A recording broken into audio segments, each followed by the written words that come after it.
Hello, and welcome to SpyHards podcast. I'm Agent Scott, And I'm Cam the Provocateur. and we're continuing our celebration of James Bond of 2015's Spectre with our first of two SpyMaster interviews. Cam, who do we have joining us? Yes, we are talking to stunt coordinator extraordinaire Gary Powell, who's had a very rich history with the Bond franchise. He worked during the Brosnan era doing stunts, became a stunt coordinator, and worked on almost all of the Daniel Craig films, and has also worked in several other spy franchises and standalone spy films that you will all know and love. Yes, a ton of expertise in his field, one of the best for sure. I think without further ado, let's hop in the tank with Gary. Cam, roll the interview. And joining us now on the show, he is a stuntman, a stunt coordinator, a second unit director, and frankly, he's been a part of some of your favorite spy films. It is Mr. Gary Powell. Hello, sir. How are you doing? How you doing? Very well, thank you.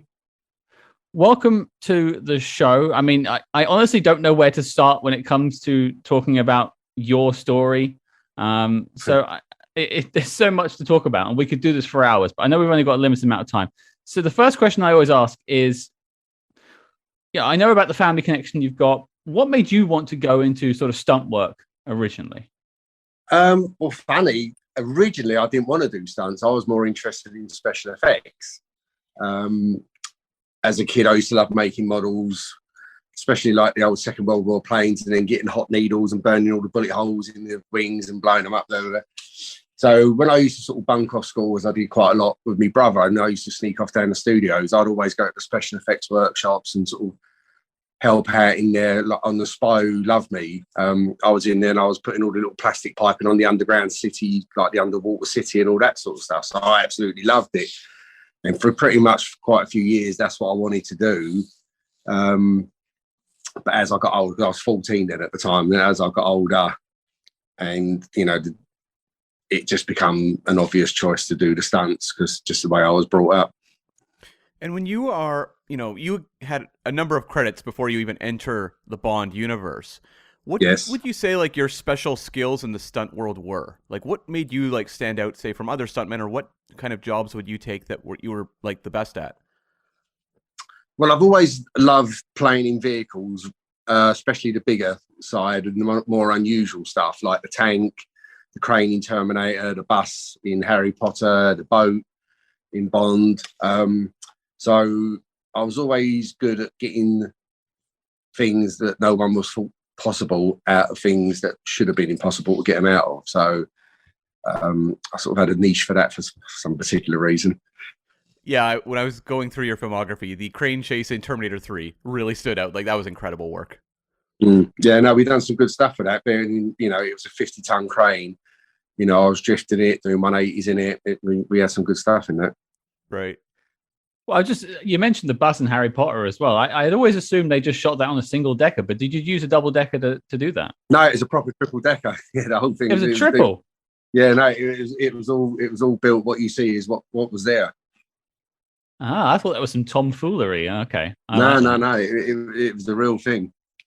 Okay, all right. That's that. I always think the tank was the one, but that triple decker bus must be a hefty thing to drive. Literally, the one that's at the Warner Brothers Harry Potter show in Leavesden is the one we drove. There you go. I've been in that. So there you go. That's nice. Oh. Well, we mentioned the Bond connection. You mentioned the tank, so I guess we should jump right into the tank with Pierce Brosnan. You've got that connection, obviously, with Spy Who Loved Me, building the miniatures. Yeah, you're in stunt work now. When does that call come to you about GoldenEye? And were you making overtures towards it, or did it come to you? No, it came to me. Simon Crane was the stunt coordinator, and I've been working with Simon. And I can't remember what we was on. I think we was doing, might have been Braveheart or something like that. And he's like, "Yeah, you're going to be driving a tank on the next job." I was like, "Okay." So that's pretty much how that came about. And so how much training goes into, driving the tank? You obviously have a background in heavy vehicles, but did it feel like a real challenge to do? So we was at Leavesden, so we had the tank down there, and we brought a stunt guy in called Jim Dad, who's got a huge military background. just to give me a quick brief operations of the tank. And they are pretty standard, like, you know, your accelerator, brake, and clutch are exactly the same. But in this tank, T-34 or 5, I think it was, instead of having a steering wheel, we had the tillers. So I had a day with Jim, just, you know, getting the basics and all that. And then basically Simon let me loose out the back of leaves and start playing in it. And, you know, a couple of things we found out very quickly is the brakes used to burn, like get too hot very quickly after about sort of 20 minutes of stop starting. But because I was on the runway and sort of going up and down it, and on the tracks, it used to have these rubber pads, and I was slowly wearing them out. And the more I wore them out, the more I started to slide. So I was like, oh, okay. So I literally just did loads of donuts just to wear them out completely. Then literally, I could drift the car like a drift car. So it was. I made a clip years ago of a shot from Fast and Furious Tokyo Drift of a car flying around, and then I put a cut of your tank going around the corner. Mm. So is that sort of the effect of you learning to drive it there? You actually spun it that way. Yeah, no, started sort of doing the drifting, and then as I was playing more, I found I could get a wheel spin out of it. I could do 360s in it. So yeah, it was good. I mean, we'll get to Daniel Craig in a minute, but you got to work with both Martin Campbell twice, which again we'll touch on. But you worked with both Pierce Brosnan and Daniel Craig in their first Bond films. So yes. Starting with Pierce Brosnan, what was it like to work with Pierce, and how was he dealing with it? And you know, how did you get on with him? Pierce was mega, super nice guy. I was sort of blown away. I was like, obviously, I knew of Bond then, you know, and then the connection with Bond with the family went back many years. And I think as any stunt person back then, the Bond film was the pinnacle of, like, you've got to work on a Bond film at least once in your career. So when I sort of got that call with Simon to be part of the core team and do quite a standout stunt, it was quite a trip. I was, you know, like I said, with Casino, I had a few sleepless nights, and I was just so excited to be on the James Bond film. It was, you know, it's your dream come true. Well, and it's certainly like an iconic sequence. It's one that has really stood the test of time. So congratulations there. No, I was you. curious, you know, you did a bit of work on Tomorrow Never Dies, but I was just curious what exactly it was, because I've seen interviews and you didn't really kind of specify what exactly you did on that one. I was literally on Tomorrow Never Dies. I was only there for a day. It was supposed to be a bigger part, and then for various schedule reasons, it got cut down. So when I sort of say I was on it, but I wasn't really on it because I was literally in and out. So I don't sort of claim it to be, you know, a big credit of mine. Right. Was it like with a specific sequence in the movie, or? Yeah, there was one. It was no stunts involved. We were supposed to be there to establish ourselves, and then there was going to be a fight, but the fight got cut, and it was the bit. It's when Pierce breaks into the carver room, and he goes up into the lift. He opens up this loft. He opens up this loft, and we walk in as bodyguards. And there was a guy there, and then Pierce come in and does some stuff, and then we were supposed to have a fight, but for various time and stuff like that, he got cut. So that was that. Right. In and out. Well, you had a bit more time on The World Is Not Enough. I think still probably one of the best pre-title sequences in any Bond film is that, you know, the chase along the Thames. And I remember the media going mental in the UK when that was being filmed. I remember that being all over the newspapers, shots of the Thames. But what was it like to drive that boat? And yeah, that must have been, there was a lot of press attention. I remember that much. It was freaking cold. I can tell you that. Well, again, you know, Simon calls me, we're going to do a boat chase. So I go and meet him in the office, and I'm like, yeah, wicked boat chase. So straight away, I just think of Live and Let Die. You know, the Florida Everglades, beautiful weather, nice water. So I said, yeah, no, great. Where are we shooting it? He's like, the Thames. I was like, the Thames? I went, what, in November? He went, no, January. I was like, fucking hell, it's going to be freezing. So, and it was really cold, but great fun. So then we started rehearsing. So we had like a couple of months of rehearsal down at a place called Hawley Lake, where we was putting the boat through their sort of paces, which you see, there is a behind the scenes where you'll see that. We was down there for a while, and then we went to the Thames, got into numerous trouble with the Houses of Parliament because we kept on blasting past those in a great big V8 boat. And then obviously off into the Docklands for the barrel roll. And, how stressful is it? Because I think a lot of people watch these sequences and are just blown away at just how tense it would be to, stage some of these things. That barrel roll is a huge moment. When you are the professional handling it, what is sort of your energy going into these scenes? Well, me personally, I've always we rehearsed it obviously at Holy Lake, so we knew what we needed to do.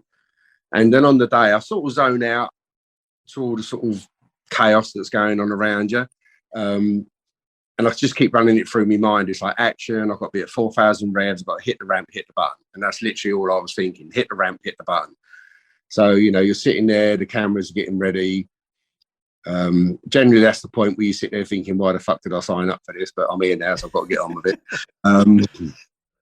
But, then you hear, cameras rolling. And then as soon as they say action, for me, it's always been remote control. I'm on my course. I know what I'm going to do. And, I'll stick to the plan. And obviously I did, and it worked out really well. Now, The World Is Not Enough, from what I've read, it marks the last time you do stunt work on a Bond film. We'll get to stunt coordinator in a second. But just looking back on like the previous 20 films before Casino Royale, is there any particular stunt highlights that you look to as favorites, maybe ones you wish you'd done? The Rick Sylvester jump off the cliff in Spy Who Loved Me, to me, is still to this day the greatest stunt ever filmed. That's always been my benchmark.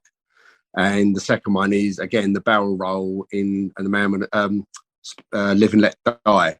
So again, when the barrel roll come up in The World Is Not Enough, it was like, I want to do it, because I always wanted to do that car stunt. So it was the closest I was ever going to get to sort of doing that. So, but the Rick Sylvester ski jump, to me, still to this day, is not only the best opening of a Bond film, but one of the best stunts ever filmed. Absolutely. Were you a bit gutted that in The World Is Not Enough there was no slide whistle as the boat flew? Yeah, no, exactly. Yeah. As we kind of like leave the Brosnan era behind, I would just like to know from you. You've worked with a ton of actors going through stunts, but I'd just like to know about working with Brosnan, the relationship, and just him as a performer. Again, I've no bad word to say about him. He was super nice, very professional, really appreciated what we did. I bumped into him a few years later in Mexico City, and very happy to see me. So a real top bloke, really. And at 6 o'clock in the morning, the fucker used to look really good. It was really really pissed me off. He still does now. I mean, I don't know how he does exactly. it.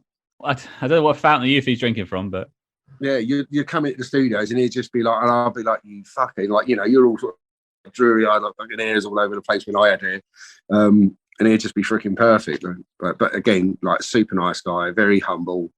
I'd work with him any day of the week, really. Now, I'm going to touch on some more of your stunt work later on once we pass the Bonds. But around the early noughties, you make the transition from doing stunts to becoming a stunt coordinator. And there's a couple of films leading up to Casino Royale you do that for. But Casino Royale is kind of like one of the main ones that people will look to, I would think. But firstly, what pushed you to make that transition? Well, I think I was about 37, and I'd always sort of said to myself, when I start thinking about the stunts too much that I might get hurt, it's time to move on. And it was at that time, I think it's 37, it was literally just after Terminator, I think it was. Actually before, but it literally was getting to that point where, like, I'd hit the floor, and generally you'd hit the floor, get up, brush yourself off, you're ready to go again. And as you start getting a bit older, like, the bruises stay around a bit longer and the aches and pains stay around a bit longer. So it sort of just come to that point where if I got hurt, too bad on me. But what I didn't want to do is me not doing my job properly could then hurt someone else. And that's not fair on that person. So, then I started making the transition to, going back down to the bottom of the ladder again and sort of starting again. And, you have this ongoing relationship with Martin Campbell, working, with him obviously on GoldenEye, but doing Legend of Zorro. Yep. What was the, sort of, when it came to Casino Royale, did he approach you? Did the Broccoli's approach you? How did that happen? Well, I think I was lucky there. Simon Crane had obviously been the stunt coordinators on the previous films, as well as Vic. And I believe that when Casino Royale come about, Martin wanted, well, I think the Broccoli's and Martin wanted Simon, but he wasn't available. And because I'd done Zorro with Martin, he then said, well, you know, I believe, like, can we have Gary? So I went in for an interview, and the rest is history. How do you interview as a stunt coordinator? What does that look like? I mean, this one was sort of, you know, a little bit different because Barbara and Michael were in the meeting to start off with, and we started talking about the parkour sequence and who I would use. And I said, like, the only two people I would use is David Bell or Sebastian Foucon, because they was the two best free runners in the world at the time. And they was like, okay, yeah, good. And they sort of got up and left. And then they just left me alone with Martin, and Martin sort of gave me a brief of what the film was and what he wanted to try to achieve. And that was that. So I sort of left there. And then I rung up Callum McDougall, who's the producer on it as well. And I was like, Callum, I've had the meeting, seemed to go well, but no one said whether I've got the job or not. He went, no, you've got it. So I was like, yeah, great. Didn't sleep for a week. And when you are creating an action sequence like the parkour one, which I think is probably the most important action sequence in the entire Craig era, because it's the one that introduces him and establishes who he is going to be as Bond. Mm-hmm. And so when you're working through with Martin Campbell, creating that sequence, are you approaching it differently because it is his introduction? Well, it was funny because obviously, technically, it was my first Bond job as a coordinator. So I was getting a lot of sort of, I think, jealous flack from other coordinators that probably wanted the job, thought they was going to get the job. And then obviously Daniel was getting a lot of flack from the press for being the blonde Bond and all that. So, you know, it sort of really wanted us to sort of do a good job just to prove them wrong.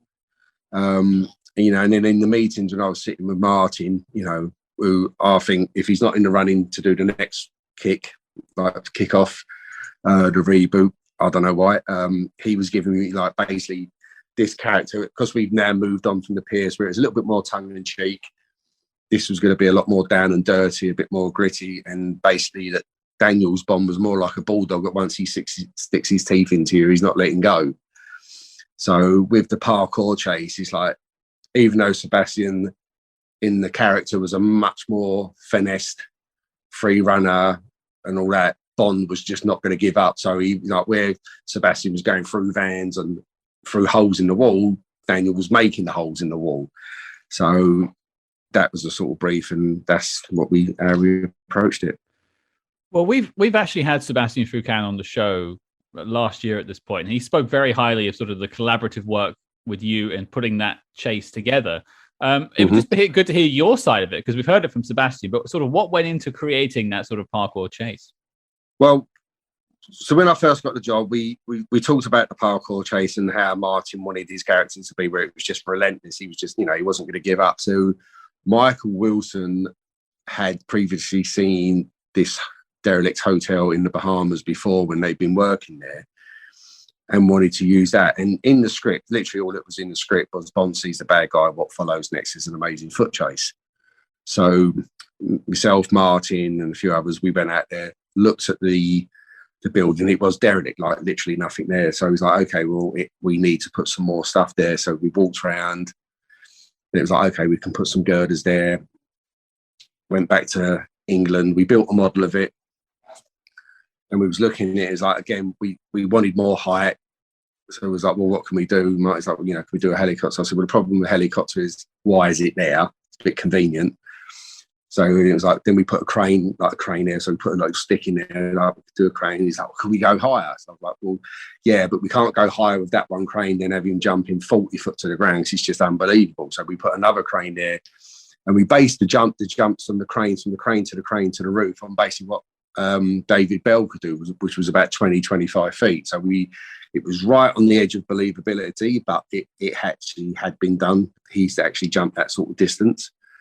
So that's how the crane jumps come about. And then as we was there, and I took Sebastian out there, and we walked around the building, and it was like, right, we can do the tic-tac down the lift shaft, we can do the slide through the hole, you know, the Kong over the table, and then obviously the jump through the little window with Daniel bursting through the wall.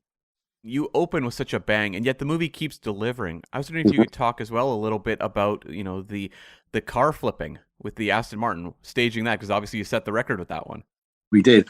So again, Martin's brief to me was, I want the best crash you can do, but I want to shoot it in one camera. So I was like, okay, I'll do my best, but as long as you stick to that plan, because I've seen it where they sort of go, yeah, we're going to do that, and then they just cut it to pieces and sort of ruin the stunt. So I looked at a few videos of real car crashes, like from the racing and stuff and all that, and then we started practicing.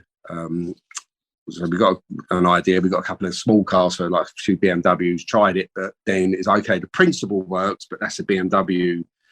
We now need to try it with an Aston Martin. So we got an old DB9 and tried. It was on a little ramp, and we tried it. And literally, when the DB9 hit the ramp, it just lifted the whole car straight because it was such a rigid car.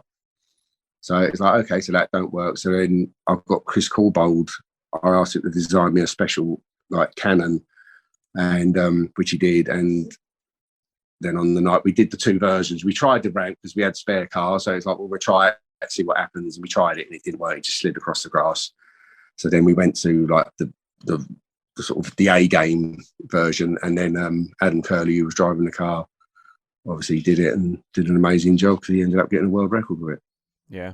I mean, I saw the car when I was in LA, and the remains of it are still amazing to look at. Yeah.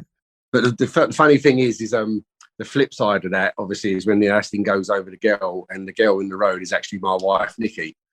Oh, wow. Oh. And the funny thing is, all she was worried about was the dress that she had on, because Linda Hemming, who was the costume designer, said to her, like, well, look, when we're finished with the film, you might as well have the dress because the dress has been made for you. And it was some really expensive dress. And Nikki's like, right, don't you damage this dress. I don't care about me, but don't you damage this dress. That's perfect. I have one more question about Casino Royale, and then we'll move on to other Craigs. That's right. Or Cam might have one more as well. But one thing that strikes me around the time of Casino Royale is the Bourne films. Now, you obviously worked on the Bourne Ultimatum, which comes out the next year, if my dates are correct. Yep. But there is obviously a shift in action, spy action, but generally action films around this time anyway. Mm-hmm. To you, was Casino Royale more of like a reaction to that or a natural evolution from that? I think it was definitely a bit of both.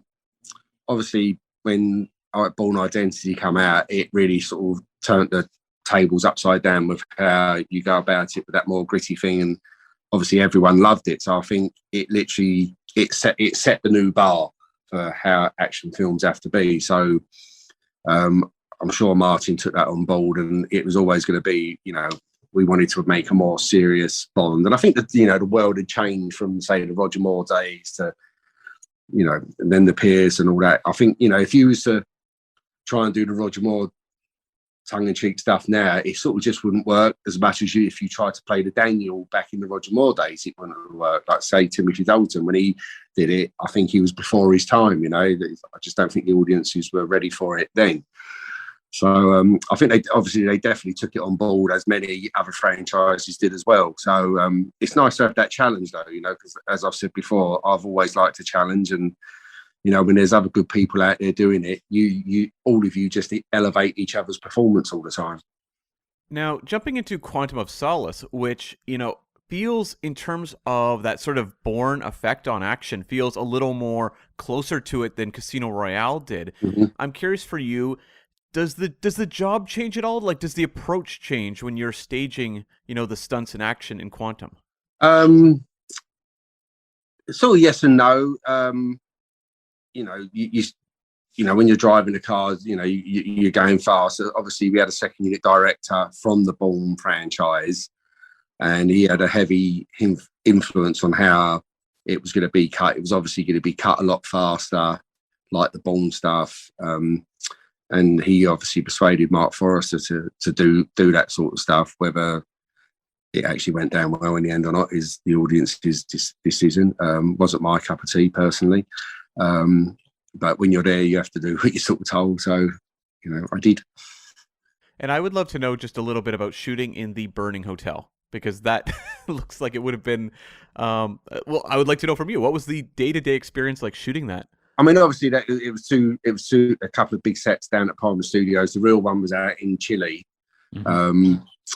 and this one was in Pinewood. I mean, fire's always complicated anyway because you have to be careful with it, because even though you've got sets built out of fire protection and all that, sometimes they can catch and then, you know, you're in trouble. So we did have a lot of real fire there, but we did have some like CG enhancement to put it just that bit closer. Because also when you're doing fire a lot during the day, the sets get warm and they keep getting warmer. So regardless of what you got on, you know, you just got to play it careful, because you can get too hot. You know, your body temperature goes up and you can just pass out at the wrong time and all that. So it is tricky working with that much fire. But again, we had a good team around us, so it was all good. Switching tracks to Skyfall, for me, I still think, and I know the train chase is excellent. I know the motorbike chase over the rooftops is excellent. But for me, the underground chase is always the one. I live in London, so just seeing the underground being used in this way is always fun. I still wish we could slide down those things, but they've obviously ruined that now. Yeah. But what was that like? Because it feels like you were just given it the carte blanche to do what you wanted with the underground. It was. I mean, it was great. I think every person who lives in London who's been up and down the escalators at any time's always wanted to slide down them, you know, and obviously the underground spoilt that by putting the little bumps there. So when the chase first came out, originally we talked about actually building the escalators as a set. But obviously that was going to be quite expensive. And then we found out that obviously King's Cross has a section that's locked off for training purposes now, or emergencies. So they kindly allowed us to use that. But any rigs we had there had to be got out within half hour if there was a problem, like with another train station, a terrorist attack or something like that. So, you know, it's credit to my riggers at the time, Dish Sharp. You know, we designed the rig, and so we could get it out in that time, and it all works out great, and it was good fun. Now, I've read that one of the most difficult sequences was the under the ice sequence, and I would love to just hear you talk about staging that one. Again, anything with sort of, you know, fire, water is always draining on the performers, and more so the actors. That was a Long Cross, the ice sequence, and we had the stage, and then obviously the ice was all wax, so it looked like ice. And then we did more of the underwater fight stuff at the tank at Palmer Studios, but the breakthrough was at Leeds, Long Cross, and then the underwater sort of struggle and sink was at Palmer Studios. But when you're shooting that, I think we shot that for like a couple of days.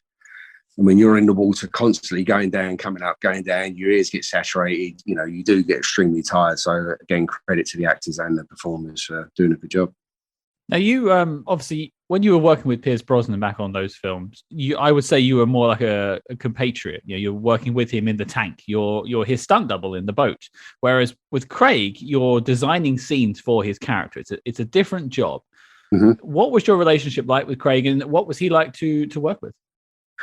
I mean, when he came in on Casino, he was brilliant. I mean, you couldn't have asked for a better person, because, again, I think he just wanted to prove everyone wrong that he was a good choice, and he obviously did that. So, you know, again, I've always said this before, I'll give him a huge amounts of credit, because he wasn't a lover of heights. But like with the girders, you know, he ran up the crane in the arm, he ran around the girder, he was on the crane like really high.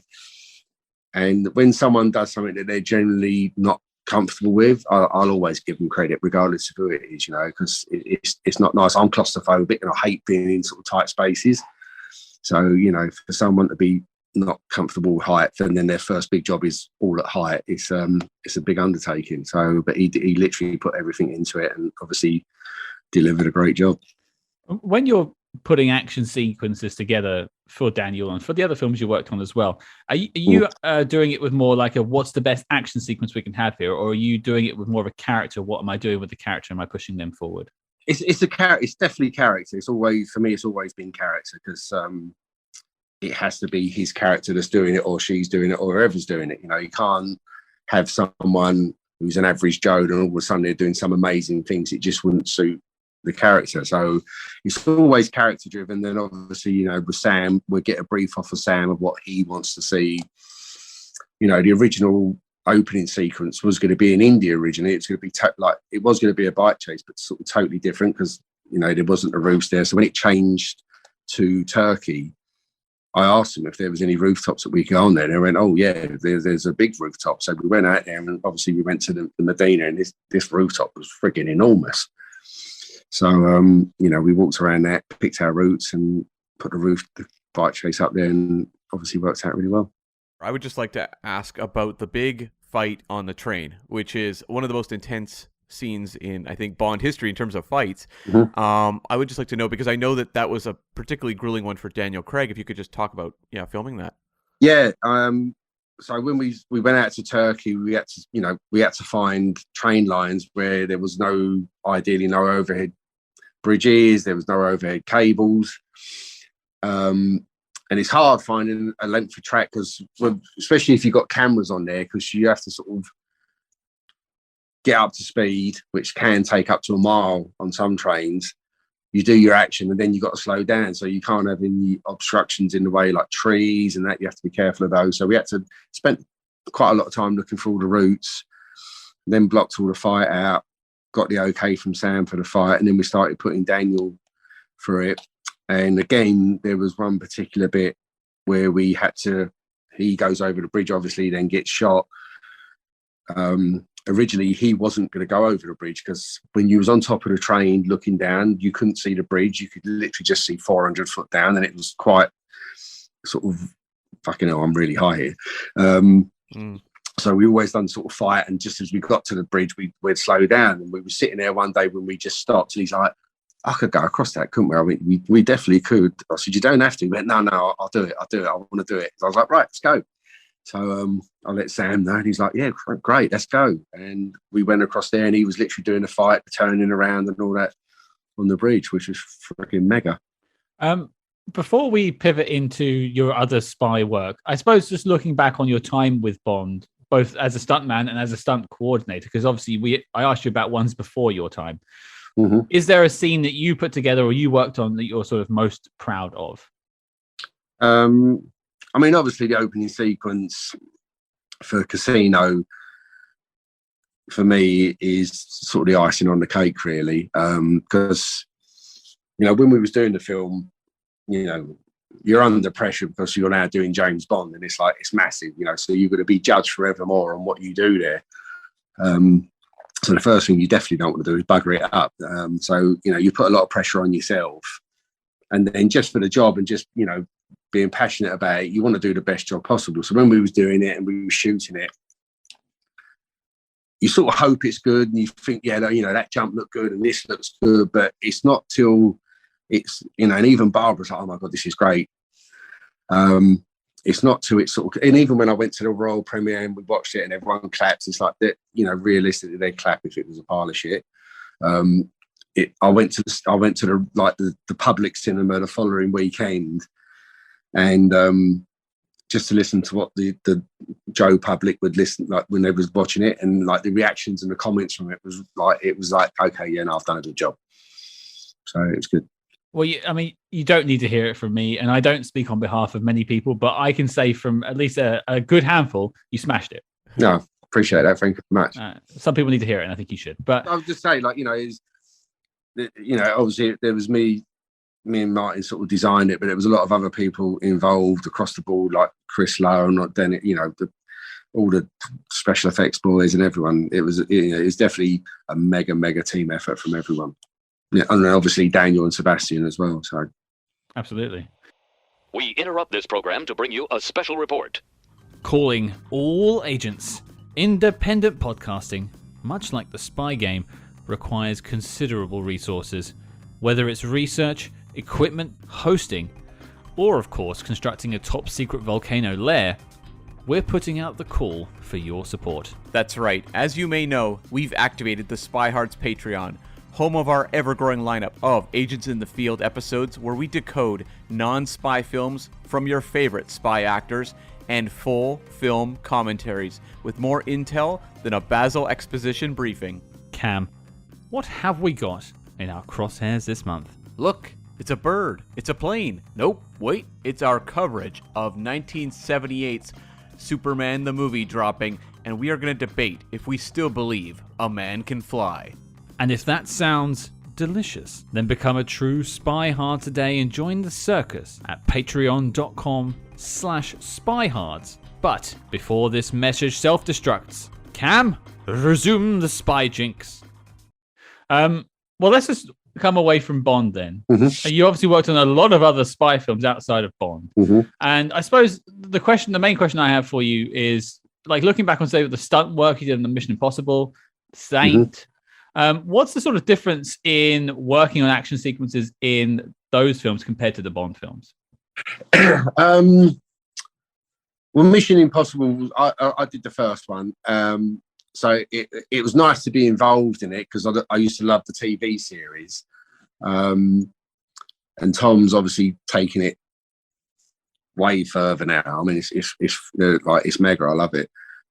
So it was nice to be involved in that. So, you know, because now you've sort of done 2 spy franchises, and then the Saint comes along, and I've now done 3 franchises. So it's nice to sort of go across the board, because as a performer, it shows that you know you're adaptive and whatever, you know, and it's just mega to have those credits, you know, and they're approached sort of differently, especially with the Saint. It was sort of based, you know, they followed more of the Simon Templar stuff and all that sort of thing. So it was just nice. And then obviously later on, I went on to do The Spy Who Dumped Me, which was more of a comedy film. But it was just nice because I took that experience from those films and then adapted the action. So it's a little bit serious, but a lot more tongue in cheek.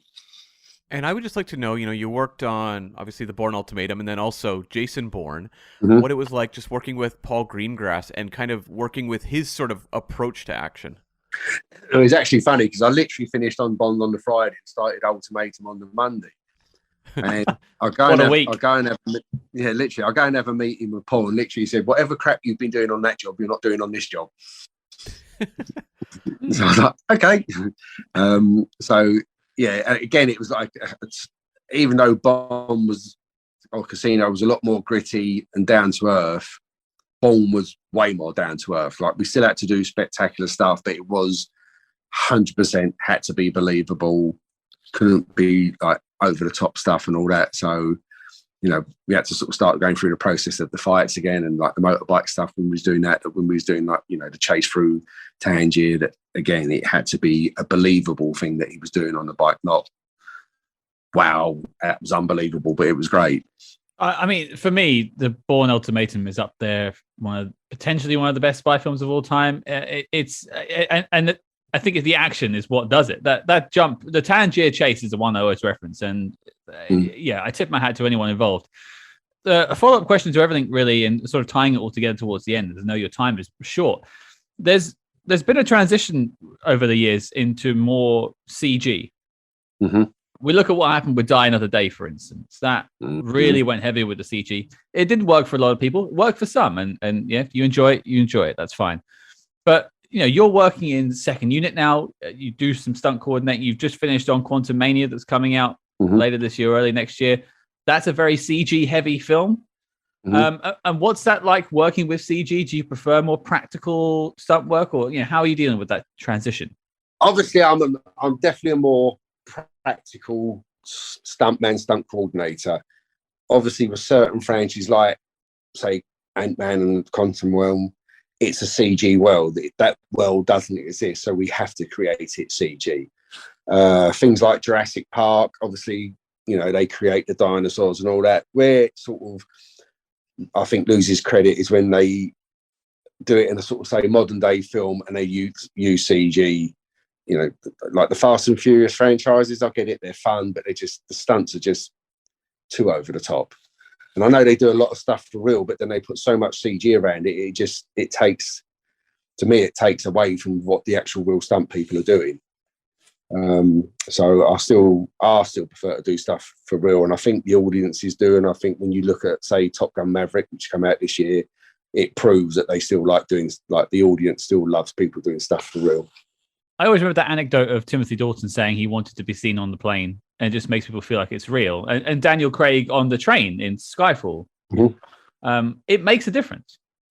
I think it makes a huge difference. You know, the audiences are, you know, they're way more informed now of what goes on. You know, you've got all the behind the scenes stuff. You've generally got Joe Public taking photographs of what people are doing. And again, like say with Tom Cruise, I think he promotes himself and his films fantastically. You know, he leaked footage of him hanging on the side of the aeroplane. You've seen footage of him now doing a big jump on the motorbike and some paragliding stuff and all that, you know. So, you know, he puts it out there for the audience to go, you know, to sort of sit and look, I'm doing this for real. So then when you see it in the film, you know, he is hanging 1,000 feet up odd outside of the building. They could have so easily done that 30 foot off the ground, but he's like, no, I want to do it up there. And it really does make a difference.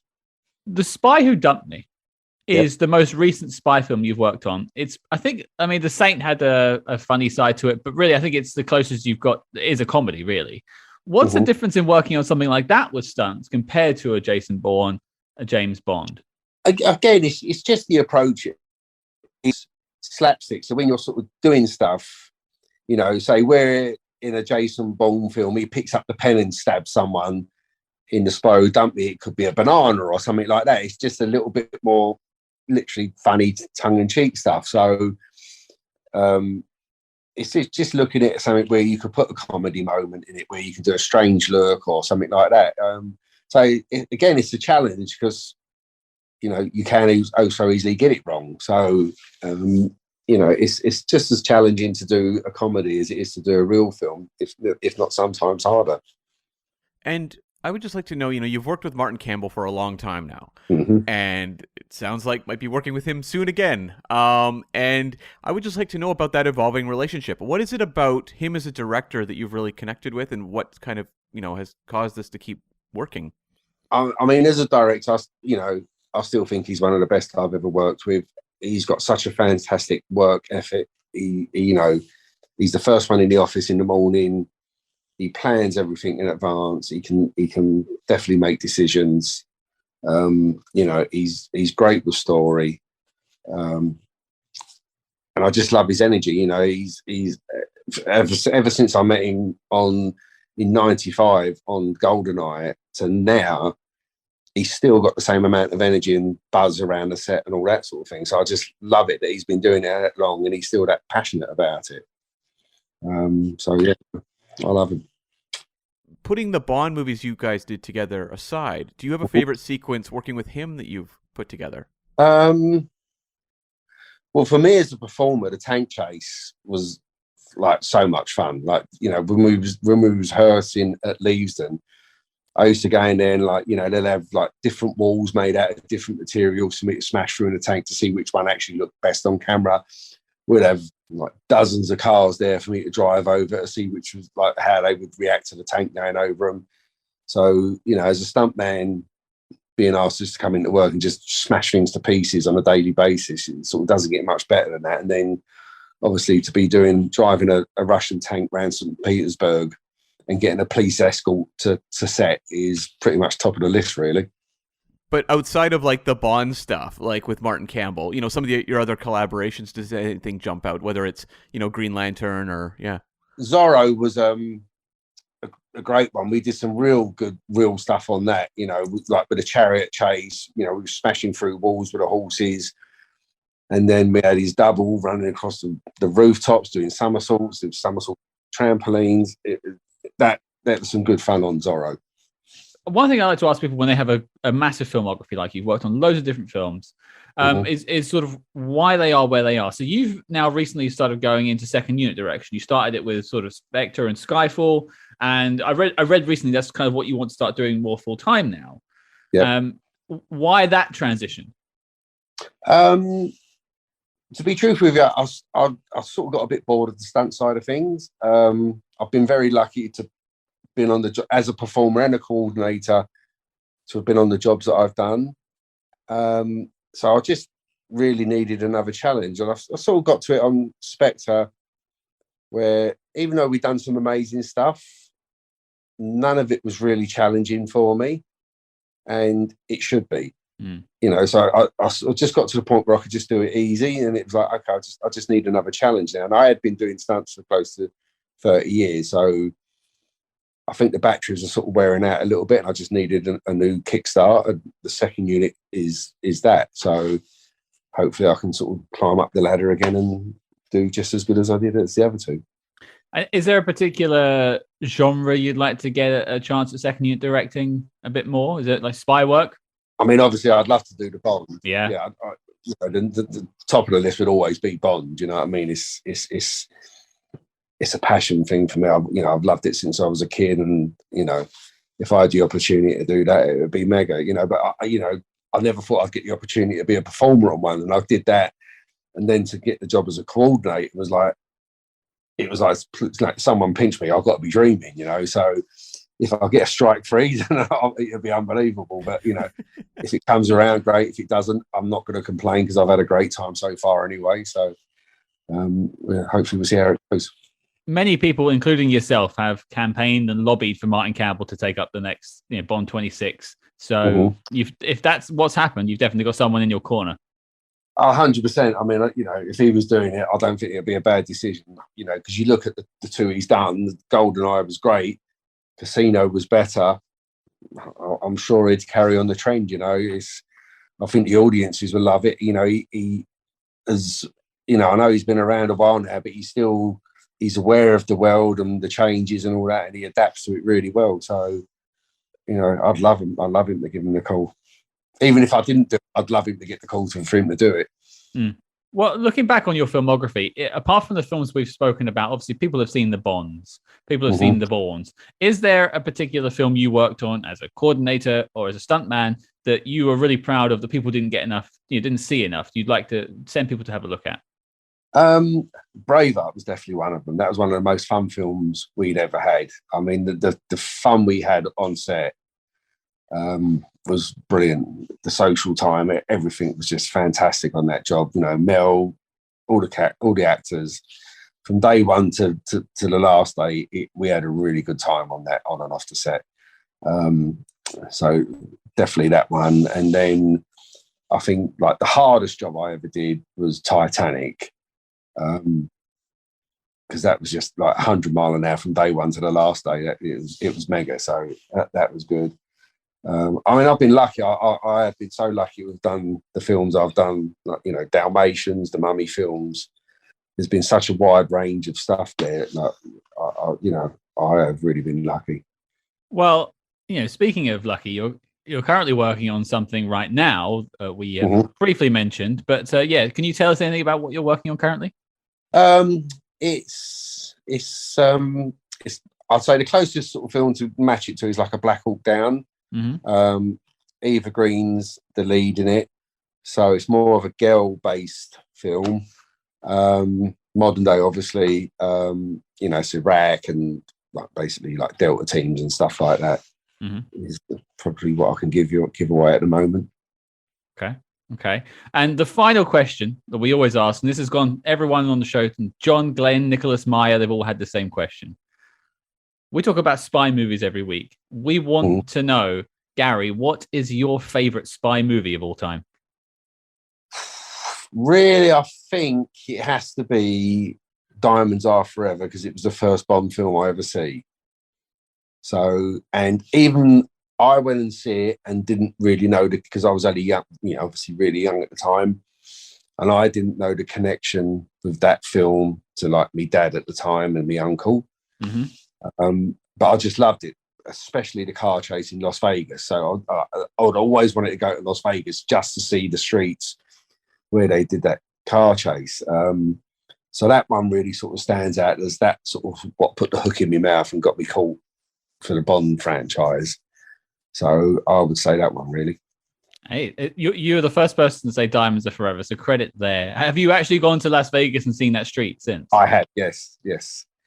And I even took my daughter there just to sort of stand right. There's the Golden Nugget. This is where James Bond come around the corner and all that. So it was good. And I'll tell you a sort of funny story.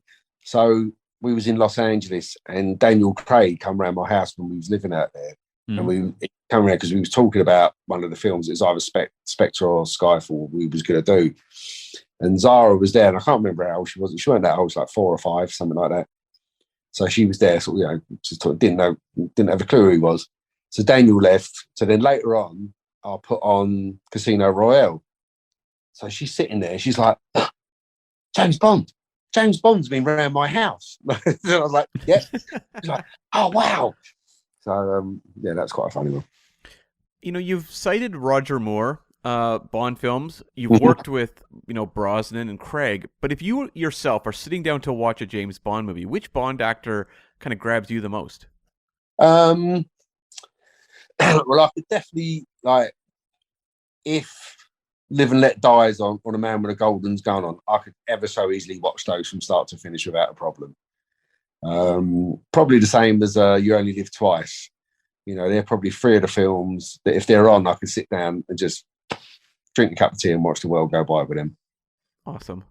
You are right in the pocket of the late 60s, early 70s there, aren't you? That is your James Bond era right there. Yeah.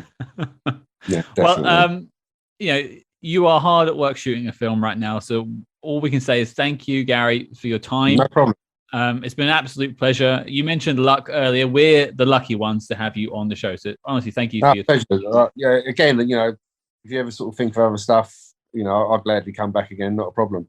Well, awesome. There's plenty more spy films that you've done that we haven't tackled yet. So I think there's an open invite. Definitely. I mean, let's set something up for later on. There you go. Well, cool. Thank you very much, Gary. No problem. Thanks a lot for having me, guys.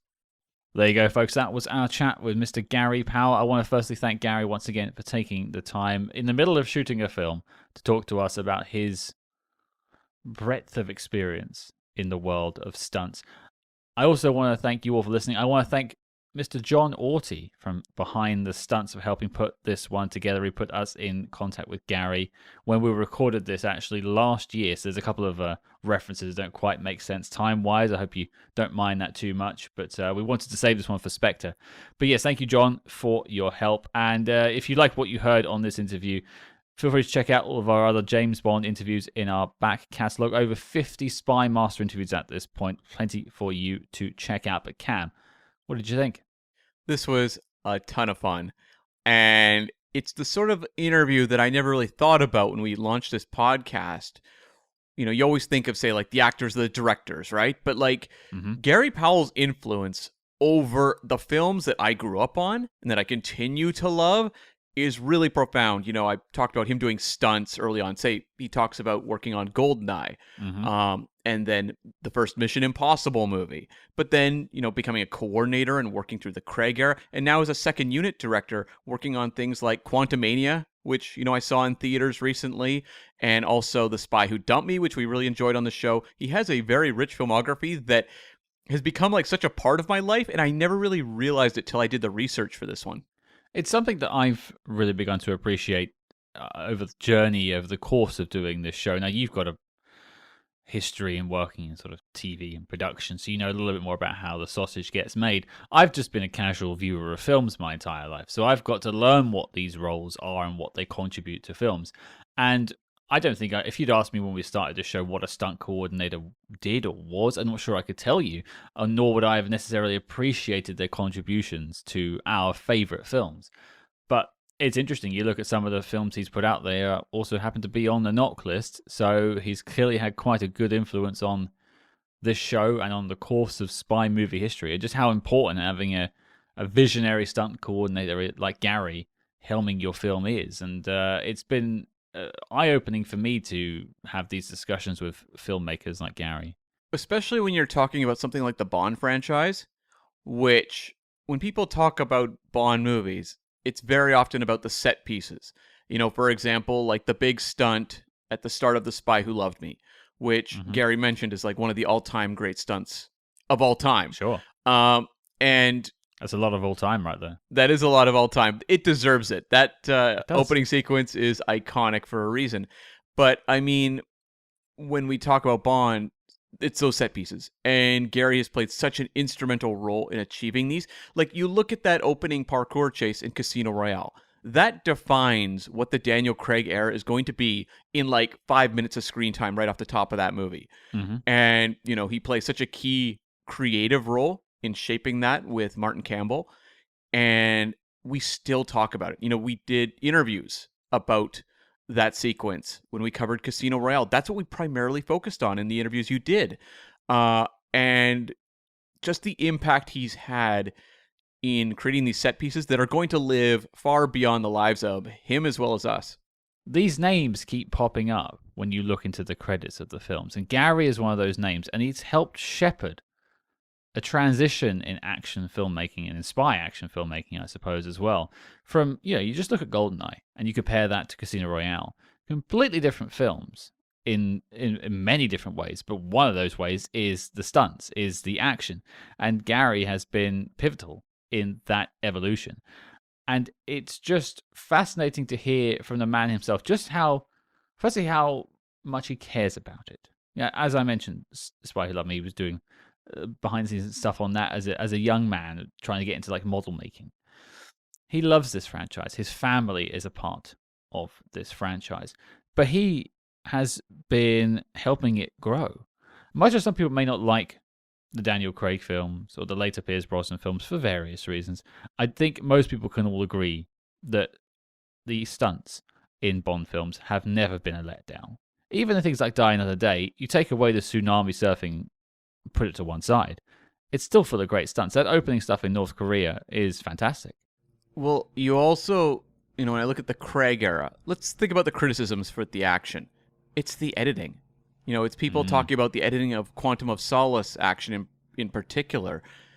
No one really complains at all about the stunt sequences in these movies. People consistently have been, I think, very impressed with what he's achieved, whether it's, the oneer at the start of Spectre, whether it is the train fights, whether the one with Hinks in Spectre or the one on top of the train in Skyfall, or even in, obviously the parkour sequence, the car chase in Quantum. Like, all these sequences really do hold up. It's just more the question of what happens to them between shooting on set versus what's delivered on the big screen. Yeah, because Gary's not writing the plot. He's not writing the script. He's not coming up with the story. He is getting what has to be delivered, and how can I do this in the most exciting way possible? And I don't think he's ever let us down. I would say he was missed on No Time to Die. I had a good time with that film, but it's interesting looking at this week's film, Spectre. Again, a heavily criticized Daniel Craig film. I think it's probably my least favorite of Daniel Craig's films, but all of the highlights when I think about it are the stunts. Yeah, I mean, it's especially the fight with Bautista on the train. Like, that's the scene that a lot of people who really can't stand the movie Spectre are like, well, that's the redeeming feature of that movie. Like, that they love. Yeah, or like you said, the oneer and then the helicopter barrel roll and everything. That's a hefty achievement that was done practically as well. Yeah, for sure. Well, was there any highlights from the actual chat itself, Cam, you want to talk about? I thought one of the really fun bits was him talking about the tank sequence in GoldenEye and having to learn how to drive a tank because he had this experience with heavy vehicles, having worked on multiple films and learning these techniques, but doing donuts in a tank, training for GoldenEye. Like, I am sure that there was a lot of technical knowledge and a lot of kind of serious professional breaking down of how to film that sequence, but I just like to imagine him just doing donuts in that tank, scored to Blur's Song 2. I want to watch that reel. That sounds like a very good day in the office. Yeah, no kidding. Yeah, compared to our day jobs, I think I'll take driving around a tank. Thank you. That sounds like fun. It's interesting for me listening back to this interview and trying to come up with things that I had highlights for, because I just loved the whole chat. One thing I was really interested to hear from him was the juxtaposition between working on as a stunt man and then becoming a stunt coordinator, and sort of talking about his journey in film. And you look at what happened with Casino Royale. A lot of people came into that film with something to prove. I wouldn't say Martin Campbell did, because he proved how good he was with GoldenEye. But Daniel Craig, the blonde Bond thing, whatever, silly nonsense. So he had a lot to prove. But this was Gary's basically one of his first goes. I think it's not his exact first go, but first go with Bond as a stunt coordinator. Hmm. And so he had something to prove as well. He wanted to say that, I can be the lead in this when it comes to putting the stunts together. And boy, did they both knock it out of the park. And it's interesting to know how he dealt with that pressure. Was more just kind of like let's just get on with it. Like I'm not going to stress about it too much. It's just quite refreshing to hear someone so candid about that experience. Yeah, no kidding. And obviously having that hunger that really comes across on screen in the same way that Daniel Craig talked about how he spent basically a night reading all the criticism and basically melting down and then saying, okay, I've got to show them that I can do this. Yeah. And you get a bit of sense with, Gary Powell, the same thing. Like, he went above and beyond. He delivered sequences that are legendary, especially, as I mentioned, that one at the start of Casino Royale. And, I mean, he talked about how much Live and Let Die and The Man with the Golden Gun meant to him growing up. And Diamonds Are Forever. And he mentioned that corkscrew car moment from The Man with the Golden Gun and just how that was, like, his dream sequence to pull something like that off. So, like, he was aiming high with his ambition. He was looking at the all-time great stunts and wanting to add to that canon. So that just shows you that it was someone who very much had a vision for how far he could push it. And yeah, we've both been in situations of pressure in our respective careers in the real world, not in the spy movie world. And those situations of pressure, you tend to sort of hope that you rise to the occasion. And I think we all try to as human beings. But when it comes to making films, the proof is in the pudding. Like, you can't really get away from it. That film will always be out there. We will always be looking at Casino Royale and obviously his subsequent films. And so I'm glad he really stepped up to the plate on that one. But also, he's very humble and acknowledged his entire team and just all the people working with him. Film is a collaborative medium. But when you kind of track across the board and look at all the films he worked on, they all have pretty amazing action. So there's a special ingredient going on there with Gary himself that maybe he won't acknowledge, but there's something there, clearly. And you and I, when we talked about The Spy Who Dumped Me, a movie he did second unit on and shot the action, we were blown away by the action in that movie without initially realizing that he was behind it. It felt like the film didn't deserve the action it had. I think when I saw, what's the name of that chap who was in Charlie's Angels Full Throttle, like fly out the window, what's his name, Justin Theroux? That's right, yeah. Yeah, like I was like, oh wow, they're going for this, and then the guy gets like run over practically and everything, crazy stuff. I didn't see any of that coming, and then I saw Gary's name. I was like, ah. And I liked that in the interview he talked about just the way you approach, say, like a Bond action sequence versus an action sequence in something like The Spy Who Dumped Me. How you introduce comedy into it without sacrificing kind of the visceral thrill. Yeah, the substituting, what was it, like a gun for a banana? Yeah. An interesting take on it. The one anecdote that stuck with me was the one about Paul Greengrass going on to Ultimatum after shooting, I think it would have been Casino Royale, if my timeline is correct. Yeah. And he goes, all that stuff you did on the last film, forget it. I just think that's James Bond he's just come from. What a like a very bold thing of Paul Greengrass to say. Well, it's interesting. I think this is actually better for the Bond franchise, but for a long time, Bond was the heights of kind of action-adventure filmmaking.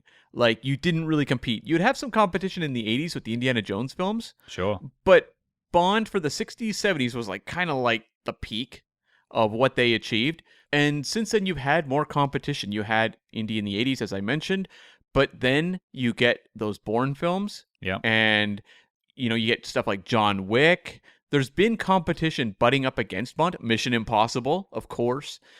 And that actually is kind of good for the viewer because it means that all of these people are inspiring each other to go bigger and bigger and beyond what they previously achieved. So, I mean, maybe it adds more pressure to people like Gary and Eon and the various filmmakers making Bourne and Mission Impossible movies. But for the audience, we're loving it. It's an interesting discussion to potentially just have for a second because, we talk about the evolution of Bond stunts when the Craig era happens because it's kind of a reaction to what's happening in action cinema with the Bourne films. Looking at action cinema now, I think that's really being led by the team that make the John Wick films and perhaps the Mission Impossible films, but they're ending. Yeah. I wonder if the reaction will now be more towards that very visceral fighting, that very with wide shots and long takes of actually seeing the nitty-gritty of the action going forward. I wonder if that's what Bond will start to look like now. I think so. Bond is typically a pretty reactive franchise once you get past its kind of center spotlight phase in the 60s. So it's very much reacting to what's going on. And even then, it actually is quite... people think that Bond invented action films. You could actually trace a lot of what Bond is getting from films in the 50s and the 40s. It's just turned up to 11. Definitely, yeah. And then Peter Hunt's editing and things like that were very ahead of their time. But I do think when we get this next Bond actor coming in, they are going to be looking at what's out there and boosting it the same way that Daniel Craig's parkour moment in Casino Royale felt like it was going bigger than anything we'd seen before.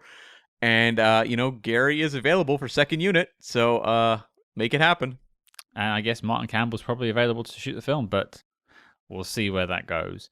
Well, there you go. That was our chat with Gary. A rare occurrence to talk to someone who built your favorite action sequences in your favorite spy movies. What a treat, and I'm glad we had the opportunity to do it. Yeah, definitely. And we always appreciate when guests take the time to come on for these interviews. And Gary in particular is very busy. He was shooting a movie at the time, and we talked just off air, and he had some very big things in the pipeline as well. So again, we really appreciate him taking the time to talk to us. But folks, the journey with James Bond doesn't end here. We have one more gift for you to unwrap. Slightly later this week on Friday, we are sitting down with costume designer extraordinaire Miss Gianni Tamim. She did the costumes for Spectre. She did the costumes for Skyfall. Harry Potter, she's got you covered. House of the Dragon, she's your woman. Gianni Tamim is on the show talking all about how you make Bond look like Bond. So your mission, should you choose to accept it, is to join us later this week as we talk to Gianni. And if you like what you heard on this show, please consider leaving us a 5-star review wherever you get your podcasts. And do not forget to follow us discreetly on social media at SpyHards. That's SpyHards on Facebook, Twitter, and Instagram. But until next time, listeners, I'm off to do some donuts in a tank with Gary.